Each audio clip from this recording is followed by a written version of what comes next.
Second world war में लाखों कैदियों को टॉर्चर सेल में डाल दिया गया था। वहाँ उन्हें बुरी तरह टॉर्चर किया जाता था। उन्हें वहाँ फिजिकल और इमोशनल दोनों तरह से टॉर्चर से गुजरना पड़ता था। उन्हें अकेलेपन से भी गुजरना पड़ता था।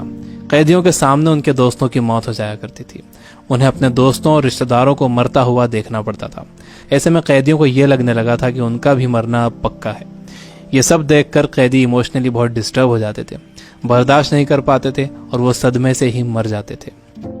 सेकेंड वर्ल्ड वॉर में कैदियों को रखने के लिए कई कैंप्स बनाए गए थे। उन्हीं कैंप्स में से एक कैंप में बंद थे psychologist doctor Victor Frankl. Victor उन कैंप्स में 3 साल तक रहे। उन कैंप्स में उन्होंने जो भी देखा, जो भी एक्सपीरियंस किया, जो भी टॉर्चर सहे, किसी को मालूम नहीं था कि वो इसके बारे में एक किताब लिख देंगे। उस किताब की करोड़ों कॉपीज बिक जाएंगी और कई भाषाओं में वो किताब ट्रांसलेट हो जाएगी। उन्होंने किताब लिखी जिसका नाम था मैन सर्च फॉर मीनिंग। अभी जो कोरोना क्राइसिस चल रही है, आप घरों में बंद हो, बोर हो रहे हो, अच्छा नहीं लग रहा है, तकलीफ हो रही है, तो आप अपनी इस तकलीफ को जरा इन टॉर्चर सेल्स के फोटोज से एक बार कंपेयर जरूर करना।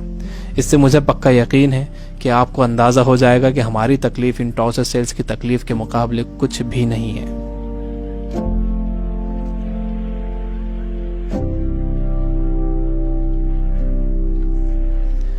जब विक्टर को इन कैंप्स में डाला गया तो उनके साथ उनकी फैमिली भी थी, लेकिन सब के सब धीरे धीरे मरते गए।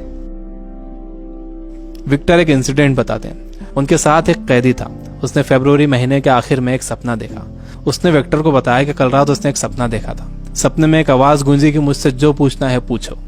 तो मैंने उससे पूछा कि हम इस कैंप से बाहर कब निकलेंगे। तो उस आवाज ने कहा कि 30 मार्च को तुम लोग बाहर निकल जाओगे। इस सपने के बाद उस कैदी को पूरा यकीन हो गया था कि वो 30 मार्च को रिहा हो जाएगा। मार्च का महीना शुरू हो गया। वो एक एक दिन गिन रहा था। धीरे धीरे दिन निकलते गए। जब मार्च का महीना खत्म होने आया तो उस कैदी को यह दिखने लगा कि वो रिहा नहीं हो सकेगा।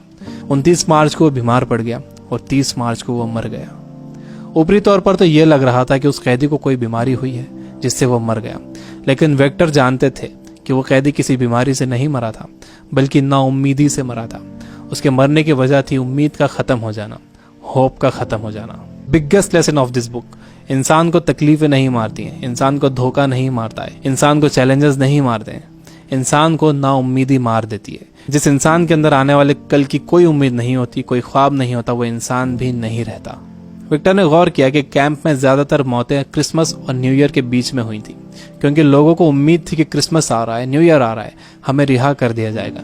लेकिन जब ऐसा नहीं हुआ तो उनकी उम्मीदें टूटी और वो मर गए। जब भी किसी इंसान की उम्मीदें खत्म होती हैं तो उसका इम्यून सिस्टम कमजोर हो जाता है, और जब किसी का इम्यून सिस्टम कमजोर हो जाता है तो वो किसी भी छोटी मोटी बीमारी से मर सकता है। यानी पहले उम्मीदें खत्म होती हैं, उससे इम्यून सिस्टम कमजोर होता है, उसके बाद वो बीमारी ताकतवर हो जाती है। दूसरी चीज विक्टर ये बताते हैं कि आपके पास जिंदा रहने के लिए एक बड़ा सपना होना चाहिए, एक लॉन्ग टर्म गोल होना चाहिए। जिसके पास आने वाले कल के लिए बहुत बड़ा ख्वाब है, उसके लिए आज की तकलीफें, आज की प्रॉब्लम्स बहुत छोटी होती हैं। जब किसी का बिलीफ बड़ा होता है, किसी का कॉन्फिडेंस बड़ा होता है, किसी का सपना बड़ा होता है, किसी का कमिटमेंट बड़ा होता है, तो उसके सामने आने वाली क्राइसिस, प्रॉब्लम्स, तकलीफें सब छोटी हो जाती हैं। हम कोरोना वायरस की क्राइसिस से घर में रहकर मुकाबला कर सकते हैं। आपको अपनी सुरक्षा करना है, लेकिन इससे घबराना नहीं है। आपको अपनी उम्मीद को खत्म नहीं होने देना है। विक्टर कहते हैं कि जब कोई प्रॉब्लम या बीमारी आती है तो आपकी बॉडी कमजोर पड़ जाती है, लेकिन आपका माइंड बहुत पावरफुल है। आपको इसे कमजोर नहीं पड़ने देना है। आप रोज टीवी देख रहे हो, आप बुरी न्यूज सुन रहे हो कि इतने मरे, इतने बचे, इतने सीरियस, यह आपको मेंटली वीक बना देगा। आप मेंटली वीक हो जाओगे तो आपका इम्यून सिस्टम भी कमजोर हो जाएगा, जिससे आपका बीमार होने का खतरा बढ़ जाएगा। विक्टर कहते हैं कि वो 3 साल इन कैंप्स में इसलिए जिंदा रह पाए क्योंकि उनके पास कल के लिए बड़े सपने थे, विल पावर थी, उन्हें एक किताब लिखना थी।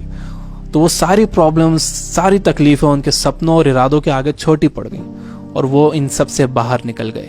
तीसरी चीज जो विक्टर ने ऑब्जर्व की थी वो ये कि जब इंसान के सामने कोई प्रॉब्लम आती है तो वो उसे कैसा मीनिंग देता है। वो उसे पॉजिटिव मीनिंग देता है या नेगेटिव मीनिंग देता है। जैसा भी आप उसे मीनिंग देते हो, ये मीनिंग ही उस प्रॉब्लम को आपके लिए मुश्किल या आसान बनाता है। आपका मीनिंग उस प्रॉब्लम को या तो और बढ़ा देगा या उसे खत्म कर देगा।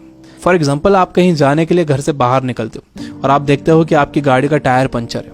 अब आपको बहुत गुस्सा आ जाता है। आपको लगता है कि क्या इसे अभी पंचर होना था, या आप ही के साथ क्यों हुआ, पूरा मूड खराब हो गया। आपने इसे दे दिया नेगेटिव मीनिंग। आपके पास एक और ऑप्शन था। आप सोच सकते थे कि हो सकता है कुदरत आपको वहां जाने से रोक रही हो सकता है कि आप किसी बड़े एक्सीडेंट से बच गए हों इसकी वजह से। अगर तेज स्पीड में गाड़ी का टायर पंचर हो जाता तो एक्सीडेंट हो सकता था। अच्छा हुआ कि निकलने से पहले ही आपको टायर पंचर मिला। यह है पॉजिटिव मीनिंग। इंसान यूजुअली नेगेटिव ही सोचता है और इस नेगेटिव सोचने की वजह से हम हर चीज का नेगेटिव साइड ही देखते हैं, उसका पॉजिटिव साइड नहीं देखते। जैसे कोरोना क्राइसिस में जितना टाइम आपने फैमिली को दिया है, क्या आपने कभी पहले इतना टाइम दिया है? मेरे कुछ दोस्त जो किताबों से बिल्कुल दूर थे, उन्होंने बुक्स पढ़ना शुरू कर दिए। वो रीडिंग हैबिट बना रहे हैं। अगर कोरोना क्राइसिस ना होता तो क्या ऐसा होता था? जितना मैं इन दिनों पढ़ रहा हूँ, पहले इतना कभी नहीं पढ़ता था।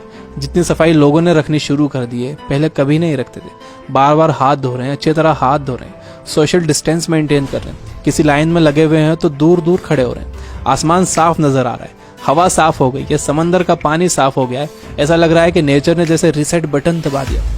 हमें ये पॉजिटिव साइड्स भी सोचना चाहिए। जब तक आपके पास नेगेटिव मीनिंग है, आप उस क्राइसिस से डील नहीं कर सकते। हर प्रॉब्लम उसके साथ एक इक्वल अपॉर्चुनिटी भी लेकर आती है।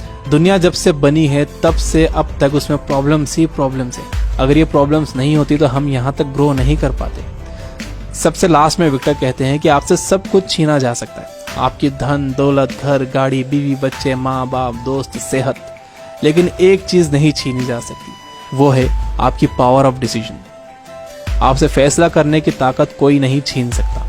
अगर आप सिचुएशन से घबराकर फैसला करते हो तो वो सिचुएशन आप पर हावी हो जाएगी, लेकिन अगर आप सिचुएशन के हिसाब से खुद को बेहतर बनाते हो और डिसीजन खुद लेते हो तो आपकी जिंदगी बदल जाएगी। दुनिया में इससे पहले भी कई बीमारियां आई जिससे करोड़ों लोगों की मौत हुई है। उसकी वजह ये थी कि लोग अवेयर नहीं थे, उनके पास इन्फॉर्मेशन नहीं थी, इन्फॉर्मेशन लेट पहुंचती थी, बीमारी से डील करने के साधन नहीं थे।